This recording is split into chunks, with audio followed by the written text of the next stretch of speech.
Media आप तक समाचार, कड़वा लेकिन सच। विश्वास सदियों का, विरासत अपनों की, हर पीढ़ी जिसे पहचाने वो चमक रतनलाल सिवाफना ज्वेलर्स की। नमस्कार। जलगांव में रविवार 1 फरवरी को एक सभा आयोजित होने जा रही है। नाम है हिंदू राष्ट्र जागृति सभा। आयोजकों के मुताबिक यह सभा राम राज्य की दिशा में एक कदम है। यह बात सुनने में भावनात्मक लगती है, श्रद्धा से भरी हुई लगती है, लेकिन सवाल भी यहीं से शुरू होता है। राम राज्य की परिभाषा क्या है और कौन तय करेगा कि यह कैसा होगा? सभा की घोषणा करते हुए हिंदू जनजागृति समिति के उत्तर महाराष्ट्र संयोजक प्रशांत जुवेकर कहते हैं कि हिंदुओं का इतिहास शौर्य का है, पराक्रम का है। जब रावण जन्म लेता है तब राम भी जन्म लेता है, जब औरंगजेब जन्म लेता है तब छत्रपति शिवाजी महाराज भी आते हैं। इतिहास की यह तुलना अक्सर मंचों से सुनाई देती है, लेकिन लोकतंत्र में यह सवाल यह है कि क्या इतिहास उदाहरण देने के लिए है या वर्तमान की समस्याओं से ध्यान हटाने के लिए? सभा मानराज पार्क स्थित श्री राम मंदिर संस्थान के मैदान पर शाम 5 बजे होगी। आयोजकों का कहना है कि इसमें बड़ी संख्या में हिंदू समाज के लोग भी शामिल होंगे। महामंडलेश्वर जनार्दन हरि जी महाराज का कहना है कि यह सभा हिंदू समाज को संगठित करने के लिए है।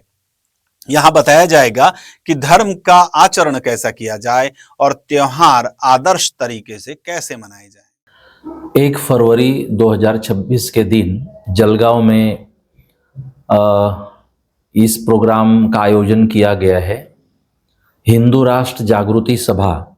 इसका उद्देश्य बस इतना है कि हिंदू समाज संगठित हो, जो संप्रदायों में अलग अलग जाति समाज में जो हम देख रहे हैं कि बट रहा है या तो वो बढ़ जाए ऐसी कोशिशें हो रही है, तो वो समाज संप्रदाय अपनी जगह पर है, समाज अपनी जगह पर है, लेकिन हम एक धर्म के अनुयायी है तो हम संगठित रहे, ये इसके पीछे का भाव है, इसका जागरण हो।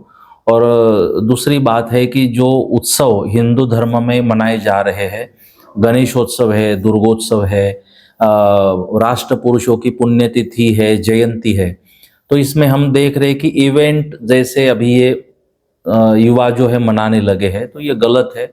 जिसमें जो अतिरेक हम देख रहे हैं डीजे को लेकर, डीजे पर डीजे से हमारा विरोध नहीं है, लेकिन उसकी आवाज़ की सीमा हो, उसमें फिल्मी सॉन्ग न बजाए जाए, गलत तरीके से उसमें बातें न हो, मर्यादा संभाली जाए। तो गणेशोत्सव दुर्गोत्सव को लेकर भी कि युवाओं में और हिंदुओं में एक जागृति हो कि किस तरह से हमने उस फेस्टिवल को मनाना है। ये जो फेस्टिवल दिए वो समाज को एक करने के लिए दिए। अगर कोई व्यसन करता है तो व्यसन मुक्त होने के लिए दिए हैं कि समाज में दूरियां कम हो, कोई अमीर नहीं, कोई गरीब नहीं, एक समरसता स्थापित हो। तो इसका जागरण जरूरी है और उद्देश्य वही है कि उसमें हम युवकों से ये बात करें और उनको संदेश दें, उनके साथ संवाद करें। इस हेतु से आयोजन किया गया है। यह बात सुनने में एक सवाल उभर जाती है, क्या आज का हिंदू समाज बिखरा हुआ है या फिर उसे यह बताया जा रहा है कि सही हिंदू कौन है और गलत कौन? सभा में सनातन संस्था की ओर से राष्ट्र, धर्म, आध्यात्म, देवता, बाल संस्कार, व्यक्तित्व विकास और आयुर्वेद जैसे विषयों पर पुस्तकों और की प्रदर्शनी का भी आयोजन किया गया है। इसी सभा में बताया जाएगा कि वंदे मातरम गीत के 150 वर्ष पूरे हुए हैं, तो उस अवसर पर 10,000 से ज्यादा लोग एक साथ पूरे वंदे भारत गाएंगे। देशभक्ति जरूरी है, लेकिन सवाल यह है कि क्या देशभक्ति सिर्फ सामूहिक गायनों से मापी जाती है या रोजमर्रा के व्यवहार से भी? इस सभा में मुख्य वक्ता के रूप में 30 वर्षों तक सेना में सेवा दे चुके लेफ्टिनेंट कर्नल मनोज कुमार सिन्हा भी शामिल होंगे। उनके साथ धार्मिक, सामाजिक और कानूनी क्षेत्रों से जुड़े वक्ता भी मंच को साझा करेंगे। इसके अलावा शिवकालीन हथियारों की प्रदर्शनी भी लगाई जा रही है। आयोजकों ने स्कूल और छात्रों से इसे देखने की अपील भी की है। यहाँ एक और सवाल उठता है कि इतिहास दिखाते समय हम हथियार दिखाते हैं, लेकिन क्या हम उन मूल्यों की भी बात करते हैं जिनके लिए वो हथियार जो है वो उठाए गए हैं?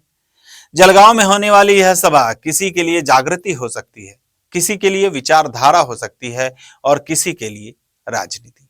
लेकिन लोकतंत्र में हर सभा की एक ही कसौटी होती है, क्या वह लोगों को सोचने के लिए प्रेरित करती है या सिर्फ एक ही दिशा में सोचने के लिए मजबूर करती है?